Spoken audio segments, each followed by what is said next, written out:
ئەم دیدارە ئەمڕۆژ بەڕاستی یەکێک لەو کارە جوانانەیە کە سەبارەت بە یەکێک لە کەسایەتیەکانی ئەدەبی کوردی، چونکە مامۆستا عوسمان هەورامی جگە لەوەی کە خۆی نووسەر و ڕۆژنامەوان بوو، پەروەردەکار بوو، لە هەمووی گرنگتر لێ کۆڵەوەر بوو، چەندین دیوانی شێعری کوردی ساخت کردوێتەوە، لە بواری ئەدەبی مناڵاندا جێپەنجەی دیار بوو.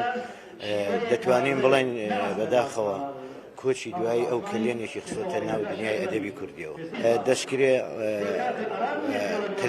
خوێندکارانی ئێمە لە زانکۆ بۆ بەحسەکانی خۆیان کەڵک لەسەر بەرهەمەکانی وەرگرن، لەسەر کەسایەتی ئەو، لەسەر نووسینەکانی، لەسەر لێکۆڵینەوەکانی، لەسەر شیعرەکانی. دیارە باخمان کەسێکی زمان ناس، پەروەردە ناس، توانم بڵێم ژینگە ناس، مرۆڤ دۆست، هەمیشە هەر دەتوانێتی دڵی خۆی بکاتەوە بۆ هەموو کەسێکی کورد، بە تایبەتی بۆ مناڵان. وە سازدانی ئەم دیدارش ئەوە بۆ ئێمە دەرەخات کە باوخمان ڕاستە بەجەستە لێمان دوورە، بەڵام بە دڵ و بە ڕۆح لەگەڵمانە، بەرهەمەکانی لەگەڵمانایە.